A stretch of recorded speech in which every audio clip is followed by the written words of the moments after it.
이거 챗GPT가 나온 지 한 몇 년이나 됐을까요? 이게 잠깐만. 챗GPT가 나온 지 지금 3년이 안 됐어요. 22년 말 12월 말 정도에 나왔는데 지금은 여러분들이 뭐 거의 매일같이 챗GPT를 써서 이제는 뭐 검색을 넘어서서 챗GPT랑 자연스럽게 여러분들은 대화를 하고 계실 거예요.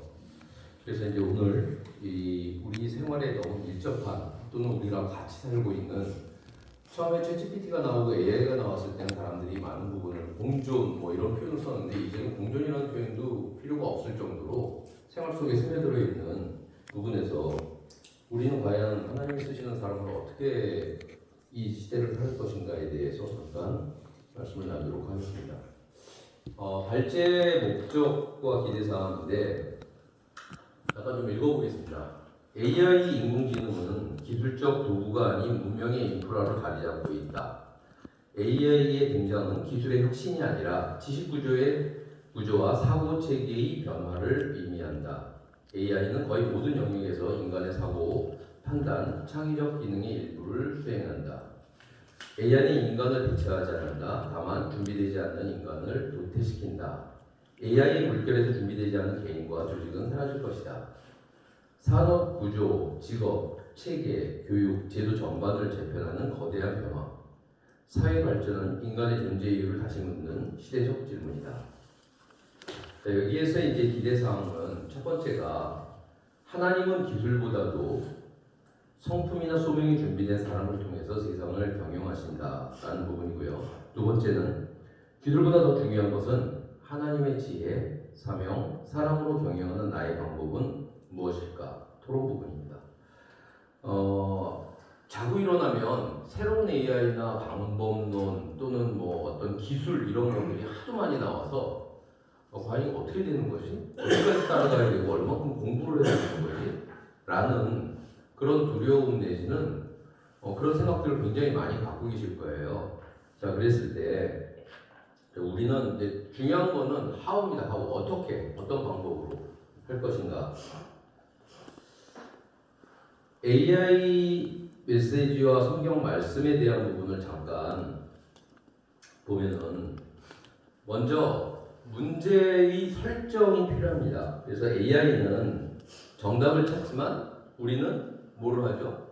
프롬프트라는 질문을 합니다. 그래서 이 부분에 대한 거는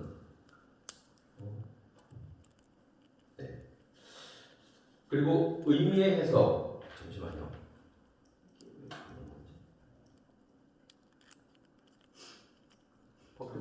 안 넘어가네. 서있네. 안 넘어가요. AI인데 물어보면 안 돼요? 네, AI가 아직 말을 그거로 됐어요. 자, 됐어요. 자, 야고보서 1장 5절에 너희 중에 누구든지 지혜가 부족하거든 하나님께 구하라. 자, 문제가 있을 때 우리는 AI를 통해서 물론 하지만 우리 그리스도인들, 특히 기독교인들은 우리는 누구한테? 하나님한테 구할 수 있겠죠. 그리고 의미의 해석이 있습니다. 데이터는 많이 있는데 이런 의미에 대한 인간은 의미를 만드는데, 자 보세요. 여러분들이 여러 가지 검색을 하고 챗GPT를 쓰고 해가지고 많은 방법론이랄지 노하우를 알게 되는데 최종적인 결정은 누가 하죠? 사람이 하죠. 사람. 내가 합니다. 그래서 가장 중요한 거는 내가 할 수 있는 부분. 자, 그랬을 때 거기에서 필요한 거는 하나님께 구하는 지혜가 필요하고요. 로마서 12장 2절에 이 세대를 본받지 말고 마음을 새롭게 함으로 변화를 받아. 자, 변화를 받는데 이 로마서 12장 2절에서도 자, 그 시절에 예수님께서 계셨던 또는 그 시절로 보더라도 모든 것들이 당시에는 예수님의 말씀도 혁명이고 어떻게 보면 굉장히 이단자, 굉장히 새로운 것들이었어요. 근데 거기에서의 변화에 지금은 변하지 않는 것은 하나님의 말씀이라고 할 수 있겠죠. 자, 인간 존중 부분을 보겠습니다. AI는 계산을 하죠. 근데 인간은 뭘 합니까? 공감을 합니다. 자, 그래서 창세기 1장 27절에 하나님이 자기 형상대로 사람을 창조하시니라. 하나님의 형상대로 창조된, 결국 우리는 인간에 대한 부분이 최종적으로는 어떤 이 변화된 사회에서도 또 남을 수 있겠습니다. 의미의 해석. 자, AI는 얘는 목적을 갖고 있질 않아요. 골로새서 3장 23절에 무슨 일을 하든지 마음을 다하여 주께 하듯하라. 자, 이제 인트로 들어갑니다. 자, 왼쪽에 있는 건 자전거를 타는 모습인데요. AI를 어떻게 공부하지? 라고 하는 거는 단순합니다. 자, 여러분들이 여기 보시는 것처럼 자전거 탈 때를 한번 생각해 보시자고요. 자전거를 잘 배우고 잘 타기 위해서 어떻게 해야 돼요? 챗GPT 찾아요?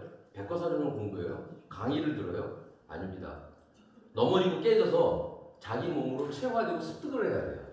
바로 AI라고 하는 것, IT, AI는 자전거 타듯이 내가 스스로 경험을 해보지 않으면 잘 탈 수가 없고 잘 이용을 할 수가 없어요. 자, 오른쪽에는 버킷리스트가 있어요. 지금 2025년 10월 달인데 앞으로 한 10년 정도 후에는 여러분들이 생각하는 버킷리스트를 이룰 수 없을 수 있어요. 여러분들 스스로가 여러분의 의지대로. 왜일까요?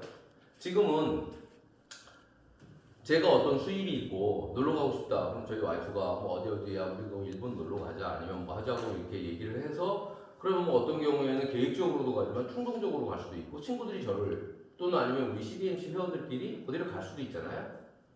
어떻게 보면 이제 내가 정해서 가는 거예요. 내 마음대로. 네? 내 마음대로. 하지만 앞으로 10년 후에는 제가 가려고 했더니 챗GPT가 저를 제어를 하는 거예요. 신대현님, 당신 재정은 지금 이런 상황이어서 이러이러한 상황인데 갈 수가 없어요. 그리고 그 돈이 있으면 어디에 투자하고 당신의 건강에 대해서 좀 더 신경을 쓰세요라고 저를 깊이 관여를 하게 됩니다. 이제는 버킷리스트 앞으로 10년, 최소한 5년, 빠르면 5년에서 10년 내에 여러분들은 자유롭게 쓸 수가 없어요. 이제는 자유롭게 내 생각대로 버킷리스트를 구현할 수 없는 시절이 됩니다. 다음을 볼게요. 자, 누굴까요? 네, 저하고 누가 잘생겼다. 네, 잘생겼죠. 네, 저하고 제가 학교 정문 배경으로 해서 이분이 8월 20일 날 와서 사진을 찍었어요. 같이. 네? 저하고. 자, 이제 무슨 얘기냐면 왼쪽에 있는 빌 게이츠가 있는 이 사진은 똑같은 구글입니다. 구글의 툴을 썼는데 왼쪽은 구글에 있는 캔버스나 그 이미지라는 거기에 붙어있는 놈을 썼을 때 이런 사진이 나오고요. 오른쪽은 여러분들 최근에 많이 보셨던 이것도 구글에서 나온 건데 나노바나나. 네, 나노바나나를 썼을 때 이렇게 나와요. 똑같은 프롬프트입니다. 이제 제가 준 사진은 세 가지죠. 빌 게이츠 사진, 제 사진, 그 다음에 학교 배경 사진 해가지고 세 가지를 넣어서 프롬프트를 주고 악수하고 있는 모습으로 해줘. 이 모습들은 원래는 이제 제 사진 같은 경우는 저는 원래 거의 증명사진을 줬어요. 근데 얘들이 이렇게 해줬습니다. 결국 챗GPT랄지 지금의 AI는 사람의 언어를 알아듣고 규칙을 생성을 하고 이제는 그게 이미지, 동영상 같은 모든 것들을 스스로가 학습된 방법으로 이런 모습으로 만들어줍니다. 이런 시대인데 이제는 이 이야기를 왜 드리냐면 요즘에 수많은 사람들 특히 이제 그 IT 업계 사람들이 많이 해고가 되고 있는데 해고가 되는 이유는 왜 해고가 되냐면 앞으로 이 AI 시절에서 남아있는 뭐 이런 표현을 또 많이 하죠. 앞으로 무슨 직업이 변하고 무슨 직업을 살아갈 수 있을까? 한마디로 예전처럼 무슨 단순 노동, 단순 직업이라고 처음에는 생각을 했는데 알고 보니까 그게 아니라 말 그대로 무형의 보이지 않는 자 IT 산업은 뭐예요? 소프트웨어 보여요? 안 보여요? 안 보이잖아요. 안 보이는 산업들을 대체할 수 있는 게 얘네들이에요. 실물로 보일 수 있는 것들이 남을 수 있는 것들이 앞으로의 AI 시대에서도 남을 수 있는 것들입니다. 자, 특히 이거 보시면서 무슨 느낌을 하시죠? 옛날에 우리 포토샵 학원 다니고 배우고 막 돈 내고 학원에서 어려워서 우리 못하고 우리보다 밑에 들어오는 직원도 시키고 젊은 직원 시키고 이제 우리 시절에서는 우리 아빠 엄마 돼가지고 애들 자녀들 시키고 그랬는데 보세요. 이거 몇 분 만에 만들어? 불과 1, 2분 만에 만듭니다. 이렇게. 이런 시대가 됐어요.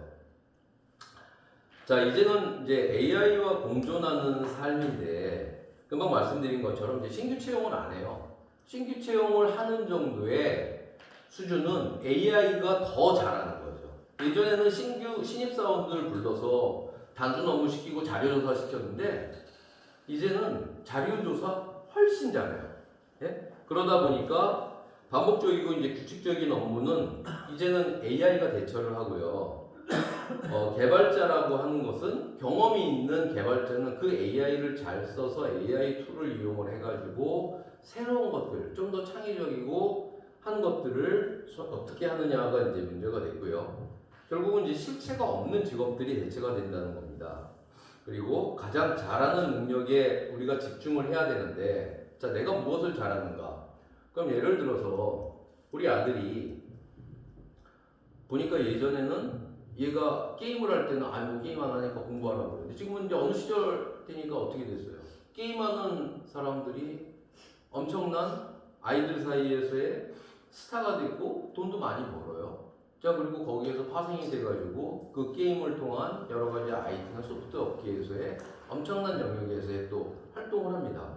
그래서 AI 시대에서의 인간의 능력은 무엇을 할 수 있는가가 아니라 얼마만큼 잘하는가라는 누가 이런 표현을 하더라고요. 어떤 애가 보니까 줄넘기를 무지개 잘해요. 걔가 초등학교 때부터. 근데 얘한테 공부하라라고 했을 때 얘는 공부를 해서 반에서 10등 안에 들어가지고 또는 몇 등 안에 들어서 인서울을 하기가 쉽지는 않은데 얘가 줄넘기를 너무너무 잘해가지고 줄넘기 대회, 줄넘기 스타가 돼서 유튜브를 찍고 그걸 통해서 수익을 자기가 좋아하는 일을 하고 전 세계를 돌아다니면서 줄넘기 대회에 나가고 줄넘기에 대한 관련된 생활을 하면 그게 더 행복할 수가 있어요.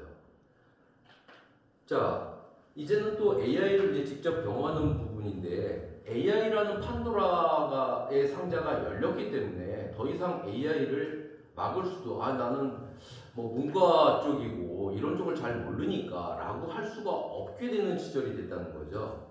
단순히 AI를 안다.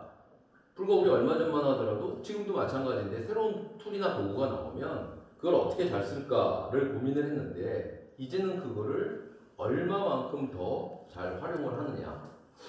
자, AI 시대의 도래와 우리의 현실입니다. 극단적으로 인류 문명의 변곡점이라고 할 수가 있는데 AI라는 이 기본적인 우리가 알고 있는 부분에 있어서의 생각은 1950년대에 처음 나왔었고요. 그리고 이런 것들이 변화가 돼서 지금은 단순히 기술의 혁신이 아니라 이 지식의 구조, 우리의 구조와 그 다음에 사고 체계를 아예 변환을 시키고 있습니다. 그래서 AI는 원래는 이제 우리가 인간들이 우리가 처음에 생각을 했던 거는 AI를 통해서 두 가지를 하려고 했어요. 첫 번째는 규칙, 특히 언어의 규칙을 찾아내려고 사람들이 굉장히 노력을 많이 했는데 1950년대 이후에 그 규칙에 대한 부분이 어느 정도는 정립이 됐는데 지금의 이 AI들은 규칙을 넘어서서 규칙의 다음 버전, 우리가 또 이런 우스갯소리가 있었죠. 처음에 세종대왕이 노트북을 던져서 그 노트북이 깨졌다라는 AI가 표현을 하는 게 있었어요. 자, AI와 세종대왕은 노트북과 세종대왕은 만날 수 없는 시대였지만 문장 자체는 맞잖아요. 문맥은 맞습니다. 하지만 그 문맥이 맞음에도 불구하고 우리가 거기에서 판단을 해야 되는 건 우리의 몫이고요. 얘네들은 규칙에 의해서 그런 것들을 찾아낼 수 있는 그런 기능이 있어요. 그래서 인간이 사유했던 모든 영역까지도 이제는 기계가 진입을 하는 시절이 됐습니다. 그래서 이제는 우리가 이제 이거를 잘 사용을 하면 기회가 되지만 그렇지 못하면 또 위험이 됩니다. 그래서 AI는 인간의 지능을 모방하는 게 아니고 인간의 사고방식을 바꾸는 그런 시절입니다. 생성형 AI의 등장이 지식노동의 자동화 시대를 본격화하고 있죠. IT 하는 사람들은 예전에 뭐 코드를 짜고 그 다음에 여러 가지 시스템이나 플랫폼을 만드는 과정에서는 IT 노가다라는 표현을 했는데 이제는 그런 것도 필요가 없게 됐어요.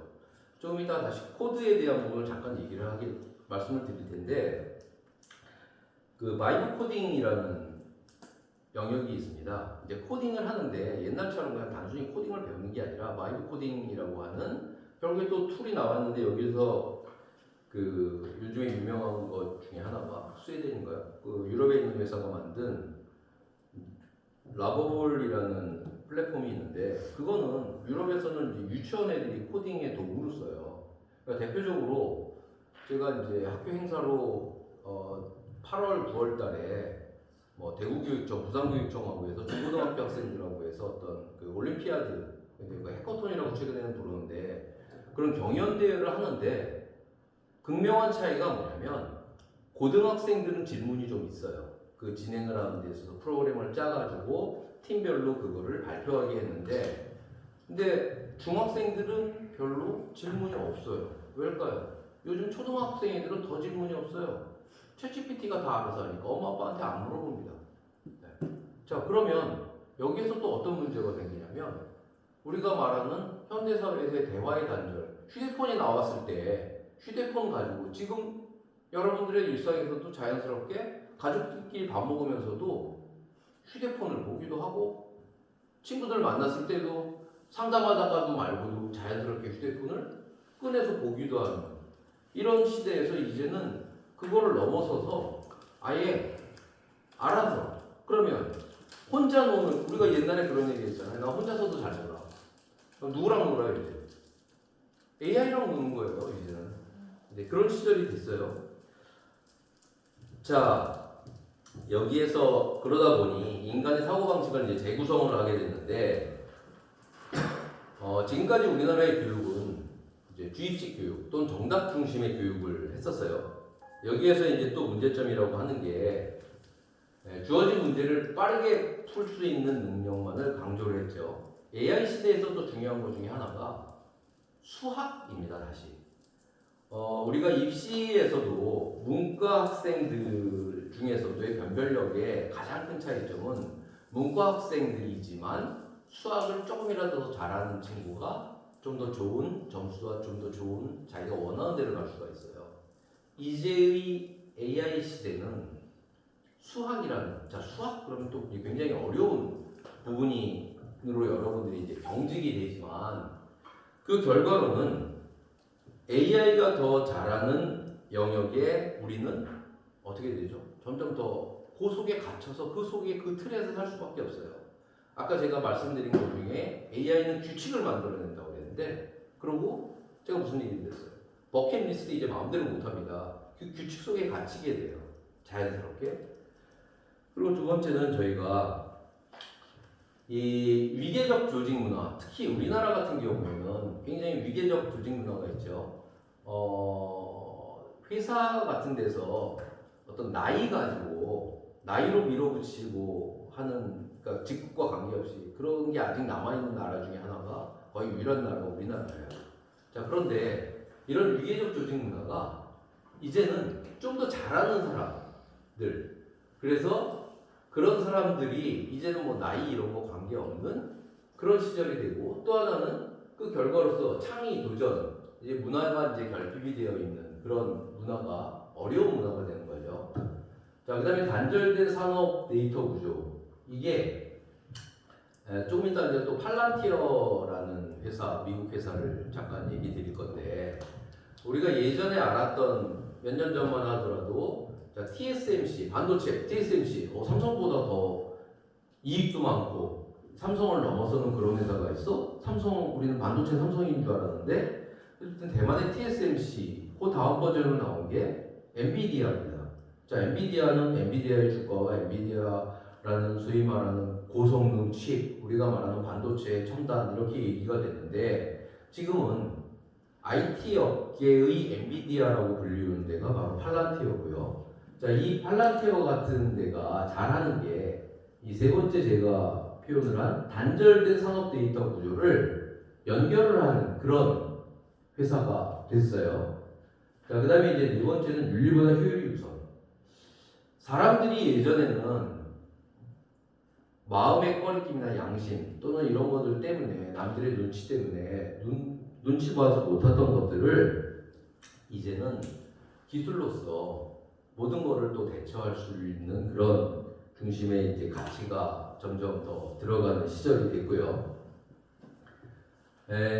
지식의 내용보다는 이제 관계를 설계할 수 있어야 된다라고 표현을 할 수가 있고, 이제 또 하나 그 데이터를 단순히 활용하고 쓰는 것이 아니라 어떻게 연결을 할 수가 있는가. 그래서 이제 팔란티어에서 말하는 온톨로지라는 기법이 있습니다. 이제 뒤에서 잠깐 또 이제 설명을 드리는데, 우리가 나아가야 할 방향이라고 하는 게 이제는 데이터에서 단순히 데이터, 여러분들은 다 데이터, 그 경험이 이제는 데이터예요. 여러분들의 경험. 그 데이터가 지식이 되고 그 지식이 어떤 의미로서의 재구성이 되는 겁니다. 자, 빅데이터라고 얘기를 많이 하는데 여러분들 자체가 빅데이터가 되는 데이터들을 갖고 계세요. 갖고 계시고 그 데이터들을 지식으로 활용을 해서 걔가 의미가 돼서 그게 값어치가 있는 버전으로 바뀐다는 거죠. AI 발전사를 간단히 말씀드리면 처음에는 우리가 AI가 심리학에서 나왔는데 온톨로지는 이제 뒤에 추론이라는 부분이 나옵니다. 아까 말씀드린 것 같은 규칙에서 스스로가 생각을 할 수 있는 인간이 생각하는 영역인 추론이라는 게 나왔는데요. 맨 처음에는 이제 심리학적인 기반에서 심리학은 그 사람의 마음을 읽는다라는 마음의 계산이라는 이론이 있었어요. 그랬는데 그 다음에는 이제 코딩이나 AI라는 게 나왔고요. 이 심리학을 좀 더 과학적으로 해서 기호 신고를 조작하는 과정이 있었고, 자, 그 다음에 신경망, 연결주의라는 부분이 있었고, 이제는 인지과학에서 이제 온톨로지라는 부분으로 넘어갔습니다. 그래서 오늘날의 이 온톨로지라는 게 AI가 세상을 이해하고 추론을 하는 기반 언어로 자리를 잡았다. 자, 여러분들이 우리가 아이들을 키웠을 때 우리 자녀들한테 초등학교 또는 유치원 들어가기 전에 애들한테 모든 것에 의미를 부여하면서 아이들을 가르치진 않았습니다. 자, 이게 고양이고 이게 강아지고 이게 소고 하는 거, 소는 어떻고 저쩌고 하는 거를 약간의 설명을 부여했지, 그 의미와 생각에 관한 것들은 스스로가 깨우치는 거죠. 스스로가. 그게 바로 일종의 이제 추론이 되는데요. 이 팔란티어라는 회사는 원래는 미국의 그 국방성이랄지 보안을 중심으로 하는 데서, 자, 보안이라고 하는 것은 정보가 단절이 되어 있습니다. 각각을 구분을 해서 얘를 관리를 하고 얘를 어떻게 보면 활용을 하기 위해서. 근데 그런 것들을 다 연결을 해서 데이터 플랫폼을 구축을 해가지고 이 팔란티어가 하는 방법은 처음에는 분석을 열심히 해요. 근데 이제 분석을 한다고 하는 것도 그냥 뭐 우리가 몇 마디 상담하는 정도가 아니라 굉장히 디테일한 분석을 합니다. 그리고 그런 부분들을 적용을 할 때까지, 그래서 적용을 해서 최종적으로는 그게 스스로가 알아서 돌아가게. 지금의 AI들은 단순히 데이터들을 가지고 그 데이터들이 그 다음에 나와야 되는 부분들이 학습된 내용으로 반복된 내용들을 또는 우리 인간들이 찾지 못하는 내용들까지 알아서 해줬는데, 이것을 이제는 팔란티어 같은 버전들은 하나의 자기들의 플랫폼을 가지고 이것을 가지고 추론까지 해줍니다. 대표적으로 이런 얘기죠. 예전에는 맥킨지 같은 세계적인 컨설팅 회사한테 우리 회사에 대한 컨설팅 내지는 분석을 해주고 그러면 컨설턴트들이 와서 회사를 분석을 하고 회사의 직원들하고 인터뷰도 하고 재무제표 확인도 하고 또는 동종업계 내에서의 여러 가지 정보를 추론을 해가지고 레포트를 줬어요. 그래서 그 레포트를 가지고 우리는 내부적으로 그 레포트를 활용을 해서 우리 회사의 방향을 잡고 회사가 가야 되는 어떤 새로운 방법론을 만들어냈는데, 지금은 이 플랫폼을 만들므로 해서 팔란티어는 그 플랫폼이 스스로가 그 다음에는 별도의 정보나 별도의 업그레이드 없어도 기존 학습되어 있는 방법과 자기 스스로가 추론을 하는, 인간처럼 추론을 해서 하는 방법으로 지금은 컨설팅 또는 산업에서 적용이 되고 있습니다. 우리나라는 아직 구체적인 이 팔란티어의 파트너나 이런 게 없고 지금 이제 이야기가 되고 있는 정도 수준이고요. 자, 그래서 우리 CBMC에서 말하는 AI 시대의 리더의 덕목에서 제가 5가지를 정리를 해봤습니다. 처음에 첫 번째는 이제 영적 분별력입니다. 세상의 변화 속에서도 무엇이 옳은가를 분별하는 능력이고요. 두 번째는 이제 성김의 리더십입니다. 기술이 중심이 아니라 사람 중심, 그리고 사랑 중심으로 조직을 이끄는 자세라고 할 수가 있겠고요. 창조적 신앙, 하나님이 주신 상상력으로 새로운 시장과 사역의 길을 개척을 한다. 윤리적 경영, 이익보다 진실을 선택하고 정직과 정의를 실천한다. 이 윤리적 경영 같은 경우는 지금 이 AI 시대, IT 시대에서는 거버넌스라는 표현을 되게 많이 하는데, 자, 거기에서 내가 어떤 결정을 내리느냐에 따라 조직과 나의 마음이 좀 많이 달라질 수 있다고 볼 수 있죠. 그 다음에 이제 공동체적 책임, 기업의 성공이 킹덤 컴퍼니가 확장되도록 섬기는 정신, 5가지 정도를 볼 수가 있겠습니다. 자, 그러면 이제 그 토론의 주제에서 우리 제가 우리 저기 뒤에 나와 있죠.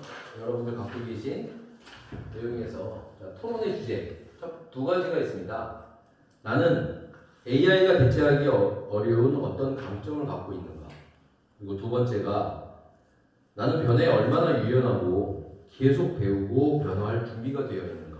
이 두 가지를 가지고 토론을 55분까지 하도록 하겠습니다.